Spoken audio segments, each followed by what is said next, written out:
me here in Houston. He is courageous enough to embrace who he is and share that with us tonight. Although he is only 18 years old, he has had a 6-year battle with alcohol and drugs. Carson is willing to walk with anybody dealing with addiction. It is my honor to introduce my friend, Carson McCuller.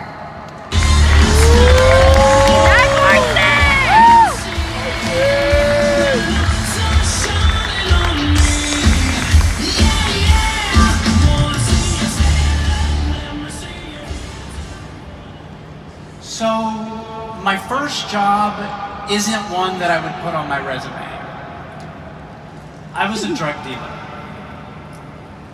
Now, as interesting and maybe even as exciting as that may sound, I can say that I have no respect for that lifestyle today.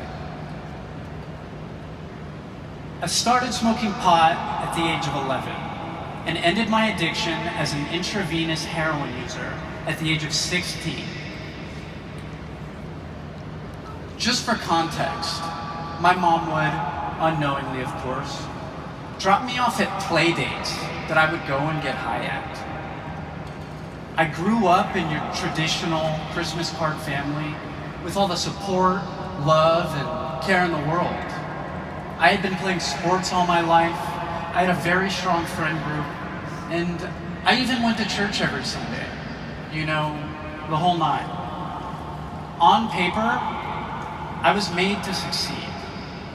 But whenever it comes to addiction, it doesn't matter who you are or where you're from.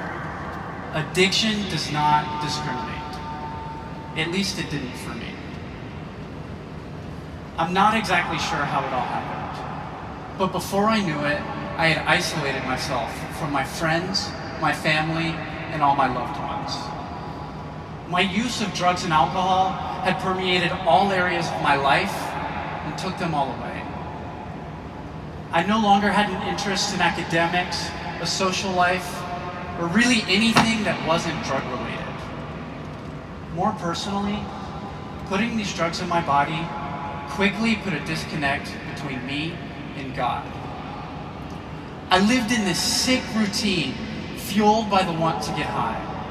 So much so that almost everything that I did had something to do with me getting high.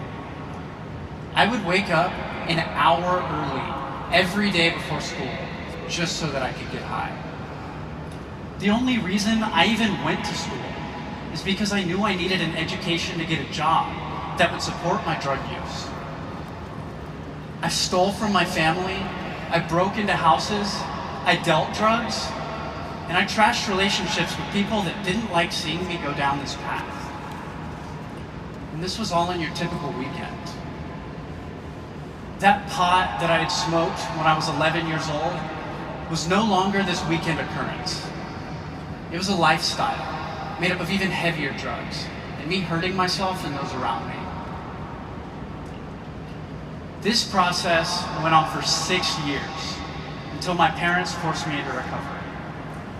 To put it simply, I hated them for getting in the way of my drug use. More so, I resented recovery, probably because it hasn't always been so easy for me. I've been to inpatient rehab 4 separate times. I've been in countless outpatient programs, and I've been kicked out of Archway more than once for times that I couldn't stop getting high. I was actually what members of recovery refer to as a chronic relapser, meaning that for a long time, I was caught between my desire to keep going with my drug abuse and remaining sober.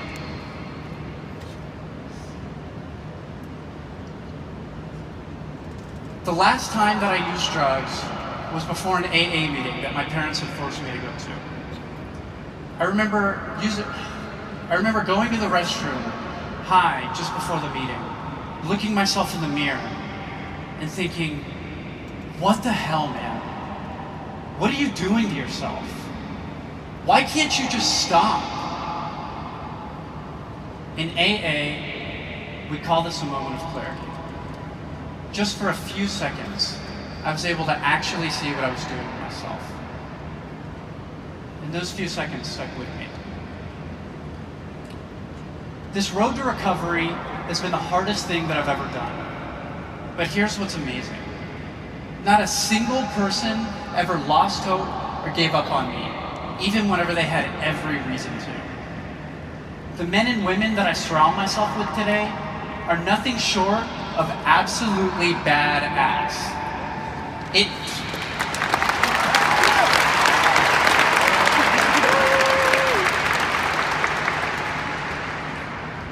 It takes true grit and guts to look into yourself and to find a new beginning. Looking back into my addiction, I can see God in a lot of those moments. Every fight with my parents and every rehab visit, God's work showed up through the love of others around me. I may have lost all hope for me, but God never did. And if it weren't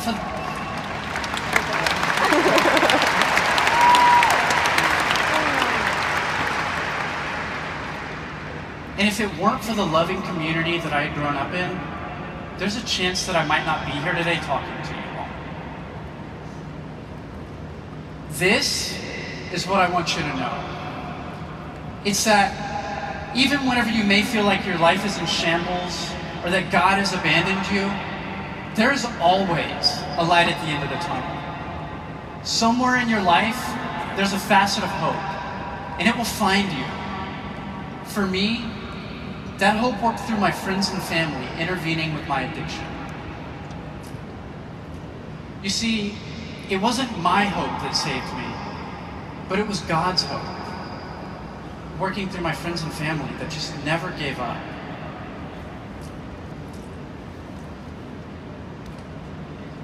My relationship with God today is one of clarity.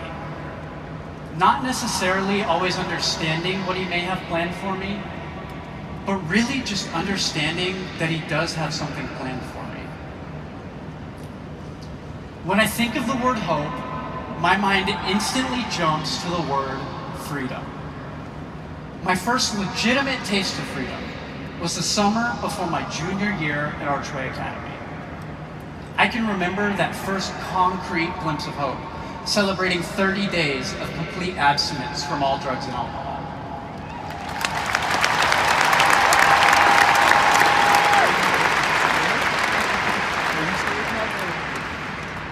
Everything that I had once pushed away slowly began to return, as it was promised to from day one.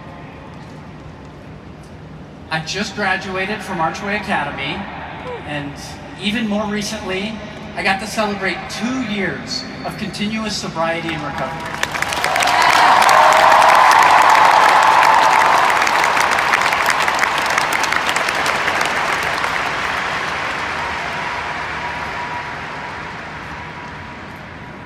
I can proudly say that I'm not only a survivor of drug addiction, but that I am a conqueror.